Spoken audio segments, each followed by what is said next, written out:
बहुत मजा आ रहा है बाबा जी। लेकिन तुम मुझे कहां ले जा रहे हो? कहीं नहीं, बस थोड़ी दूर पे मेरी झोपड़ी है। वो तो ठीक है, लेकिन झोपड़ी में क्यों ले जा रहे हो? मुझे तो कहीं और जाना है। क्या इरादा है तुम्हारा? अरे बाबा जी, इस गन्ने के खेत में क्यों लेकर आए हो? सब्र करो बेटी, अभी सब पता चल जाएगा। अरे छोड़ो मुझे। यह कहानी एक बूढ़े चरवाहे की है जो पहाड़ों के बीच अपनी भेड़ों के साथ अकेला रहता था। एक दिन जब वह अपने झोपड़े पर वापस आया तो उसने देखा कि एक जवान और खूबसूरत लड़की उसके दरवाजे के सामने बैठी उसका इंतजार कर रही थी। बूढ़ा चरवाहा लड़की को देखकर उसकी जरूरत और गरीबी को समझ गया और मौके का फायदा उठाते हुए कहने लगा, मेरे साथ रहो। लड़की ने उसकी पेशकश कबूल कर ली, लेकिन एक रात बूढ़ा आदमी अपने आप पर काबू न रख सका। वह बूढ़ा था जो बरसों से अकेला रह रहा था। वह बुरी नीयत से उसके कमरे में गया ताकि अपनी जिंदगी के आखिरी हिस्से में अपनी दिल की ख्वाहिश पूरी करें। इसी लम्हे दो चोर भेड़े चुराने आए थे और खिड़की से यह मंजर देख रहे थे। उन्होंने उस रात एक बुरा फैसला किया जिसने सबको हैरान कर दिया। सब पहाड़ों की ढलानों पर, जहां मिट्टी के घर टूटी हुई दीवारों वाले और मिट्टी की तंग गलियां थीं जिन्हें वक्त भूल गया था, गांव के आखिरी सिरे पर एक सादे झोपड़े में मोहन नामी 70 साल का चरवाहा रहता था।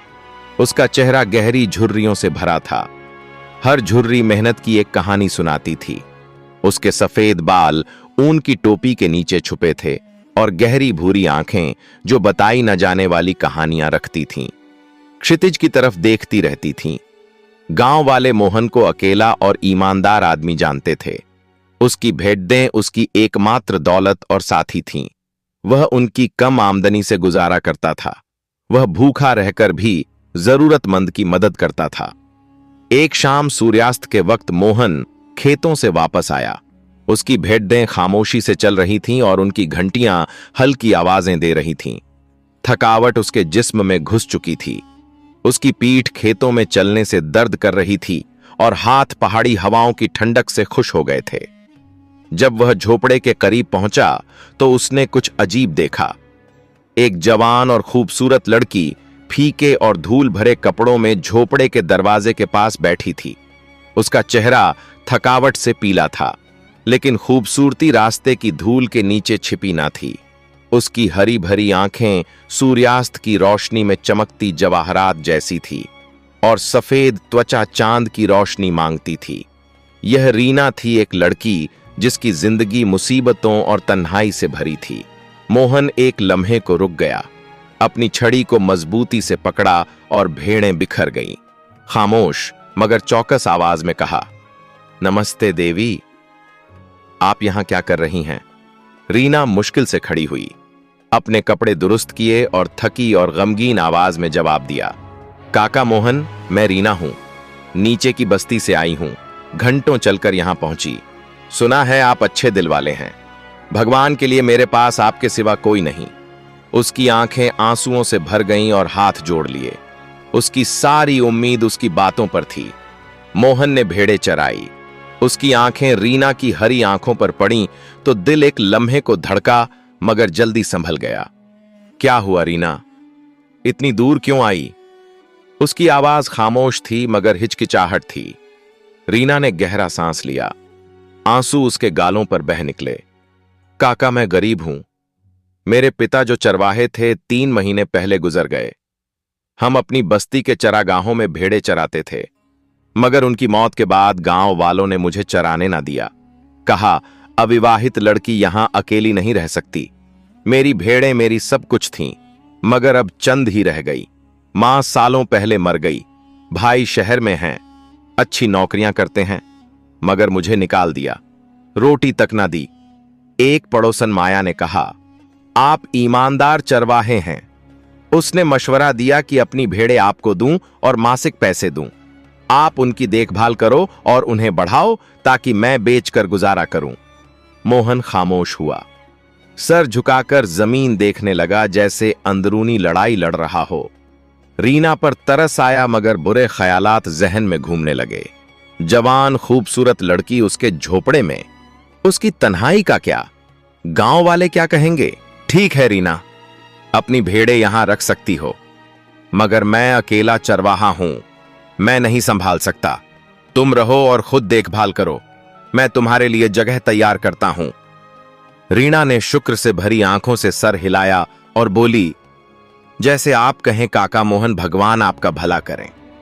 मोहन उसे झोपड़े में ले गया।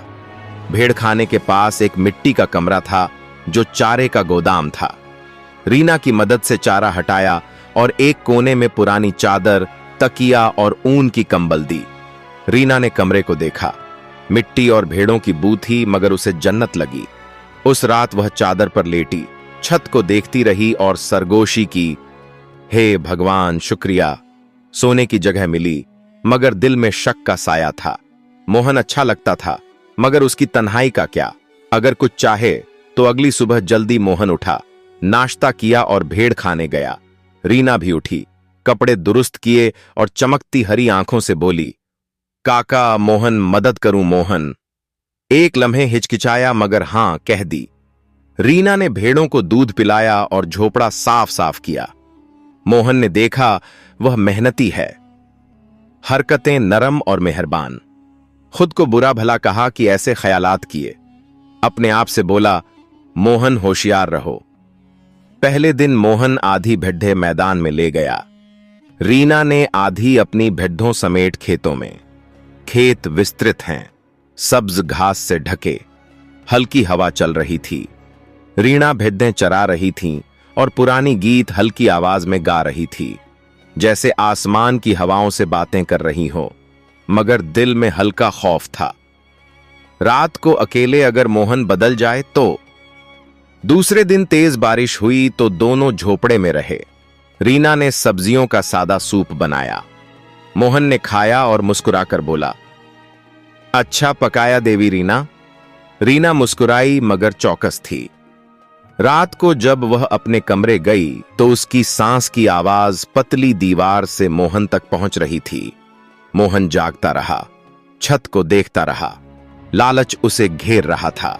दिल में बोला, मोहन तुम नेक आदमी हो, भगवान देख रहा है और रिस्क देगा। आने वाले दिनों में मोहन भेड़ खेतों में ले जाता, कभी साथ कभी जंगल में आग जलाते, रोटी, पनीर, भेड़ों का दूध और चाय खाते। मोहन रीना को लुकमा देता, नरमी से देखता और कहता, खाओ रीना, थक गई हो। रीना मुस्कुराती मगर चौकस रहती। मोहन उसे जिंदगी में नेमत समझता। उसकी मेहरबानी बढ़ती गई, मगर कभी नजरें भारी हो जाती। दिल दिल में कुछ जाग उठा था। एक दिन बारिश में चरागाहों में भेड़े चराते हुए वापसी पर रीना दरख्त की जड़ से फिसल गई।